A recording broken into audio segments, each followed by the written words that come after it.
I've been to Chicago as Poppy and Victor Santiago with my family. Okay. But now I come back as N.O.R.E. and I wore my hat. To the wrong side. To the wrong side. You didn't know. And a person said, move your hat. Move your hat, fix your hat. You like, what? What you mean? He told you that like trying you? Or he just said it kind of like helping you? I just remember me being like, what? What the fuck you mean move my hat? Yeah. And then they look, as soon as they heard my accent, they're like, knew you. Yeah. Like, he don't know no better. Yeah. My sock, I have my sock in a certain way. I'm Puerto Rican, so I always put money in my sock. I don't know why. And like they would check me like, yo, pull your sock down. I'm like, what the fuck? Yeah. Like, is that something you just grew up a part of and you just knew that, or that's something you had to learn? Because Chicago is like something you had to learn quick. You know, if you were in the city, you know, right. I came from the city. I'm a city kid, so you know, when I'm moving around, trying to throw my little parties and stuff, and trying to be cool with certain sides, you just have to know how to move and know how to be respectful and know who's what. You know. And you're neutral. You could be neutral. I could be neutral. I was affiliated on a couple of sides, but I'm very neutral. You know what I mean? I was never. What side I was never a gangbanger. I was never a gangbanger. Come on, man. Why you trying to make an affiliate now? What gang? He's a neutral, man. He's like, what gang you side with? In this time of his life, he's not trying to go there. Right, not at this point. He's like, oh, now you affiliated. Right, I was affiliated as a young kid, you know, coming from a certain neighborhood. It's just like, if you're from this neighborhood and it's a GD neighborhood, then you're kind of GD. But I wasn't never. I wasn't a gangbanger. Is that like something that's funny because right now there's GDs in New York. There's GDs everywhere. Yeah, there's everywhere. It's the biggest black gang in the world. But that was something that again was originated in Chicago. Started on the south side of Chicago. Wow. And you ever thought you'd be seeing shit like that? Is it bugged out to see it when you go in another place and see it? It is crazy because Larry Jr. and I grew up together. And wait, hold on, let's just because you know when he's saying Larry, he's talking about Larry Hoover. Right. I thought Trump was gonna pardon him, bro. I don't know why. I thought. I don't know. I just had a wild. Kanye ain't put that call in, man. It's kind of true. It's kind of true. I'm just playing. I just forget. Nah, but little Larry. Yeah, so it's just like. Just seeing, you know, and he's just so chill and just like such a good brother, and his family, they're all great people. And, you know, just like seeing how much impact him and his family had throughout my youth, and just seeing how it just grew and exploded. Like, I would never think that there would be GDs in Brooklyn, you know what I mean? But now they're everywhere, you know what I mean? Like, you know the crazy shit about going to Chicago? I always loved Capiti Green. I just always loved they tore it down. I know. Yeah. My club was across the street. And you Dragon Room. Anybody remember the Dragon Room? You remember the chicken spot called Sammy's? Of course. I used to go there all the time, and the police used to come out like, "Yo, what are you doing here?" Like, I just didn't belong. I was like, "Yo, fuck it. I love the chicken spot, Sammy's." You know what I'm saying? But all that spot is gone. Yeah, all that. So now, let me ask you something. Then we're gonna move on to something pretty generic. Okay. But in my opinion, I'm an outsider looking in. I'm not from Chicago. I have family on both sides from Chicago, black and Latino, right? But in my opinion, when the OGs was around, when the Capiti Greens was around, Chicago was an organized place. Yeah. It seems like to me, straight renegade now. They took out all the OGs. All the heads got locked up and the body just fell, right? Right. And once they took out the OGs, I felt like now it's wild, wild west. The young one run wild. Straight renegades. It's like they do this thing. It's like they call it ABK, EBK. Anybody killer, everybody killer. Wow. It just don't matter. The kids is bad. That's scary. That's why it's so much. You know, and they're doing it everywhere. You know, it's not just on the south side now. They got ducked on Oak Street or Walton, which is like Rodeo. Imagine, you know, some guys pulling up on Rodeo. Rodeo, Chicago. The Rodeo drive of Chicago. Right. They got ducked there. That's what they got, you know, God bless. You ever thought it would be this bad? Because like I said earlier, I don't know if he was here, but I'm sitting here, I'm a little late, and I go to the barbershop.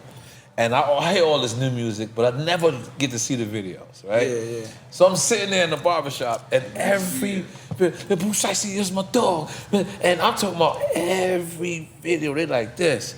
And I'm like, I remember they used to monitor us. Right. I remember the most person who could get away with lyrics on Violator was Missy. That was it. Like Missy, if you literally listen to Missy's lyrics, you're like, damn, she's saying some shit. She's like saying some gangster shit, but she's saying, get to know ya, get to know ya. And you ain't realizing she's saying, I'm beating you up the fuck up. Like, right? You ain't realizing she's saying that, like, but she's saying it like this, get to know ya, right? But so us, we had to remix our lyrics somewhat to say for us to have a commercial record. Right now, they're letting these records go out.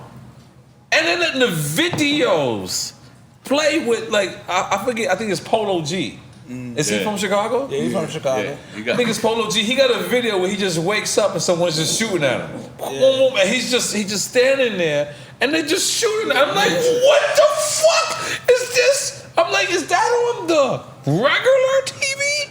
Like, are we not on YouTube? They're like, nah, this is on regular TV. Whatever it was. I'm sitting back. We couldn't do that. Is that like, all right, and I'm sorry to get deep. It's okay. Is that like a form of black genocide? Because just think about it. Come on, just think about it. If these are the dudes that's our heroes, right? I mean, when I was doing the music, I was heroes to people. If these are the new dudes that's heroes, and that's the image they're portraying, how the fuck are we not? Did you just see the two 15-year-old boys shoot the security guard in Atlanta? I didn't see that. I ain't see it. Heard about that. Two 15-year-old boys rolled up. It was like a video game, bro. They had masks on. They got the security. This is broad daylight. And I'm sitting back like, who the fuck will give these 15 years old? two 15-year-old kids? Yeah. So, like, is this like a form of, like, let us kill ourselves? This is the new music. You follow this way, and... I think so. That's what I'm on. That's what I think, because to your point, like, why is it now acceptable? Yeah. You know what I'm saying? Because, once again, I feel like our kids are so impressionable that when they see that, they starting to normalize it and think it's okay. It's like just a way of life. You know what I'm saying? And I think that, to your point, I think that these kids, it is a game to them, life or death. Like, for us, we value life. You know what I'm saying? Especially as we've gotten older. They think it's a game, bro. It's like, God bless, for these past 3 days, I've heard of these three artists, and then when I heard of these three artists, I heard of them being arrested. Like, that's fucked up. It is, bro. Like, when you come in this business and you get a record deal, we're supposed to be celebrating you. I'm not supposed to be finding out about you because you got arrested. Does that make sense? Like, that shit is like kind of fucked up. It's only us. So I don't hear that in rock and roll. It only happens to us. Like you said, you've always said it. Never happens in rock and roll. It's just our culture. But it depends on the actions, though, too. No, but it's glorified because the hits is coming from that sound.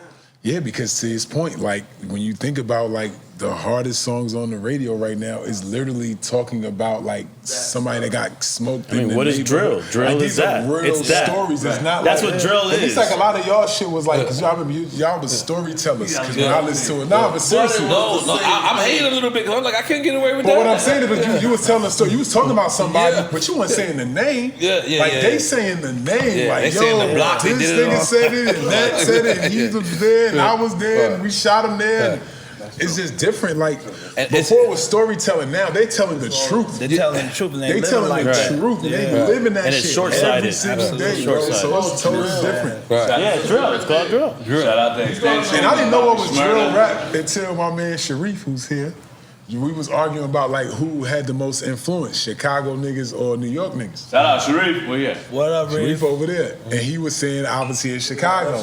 And then he started talking about drill. And I'm sitting on the call because he arguing with me and my man Najee. And I have no idea what he means by drill music.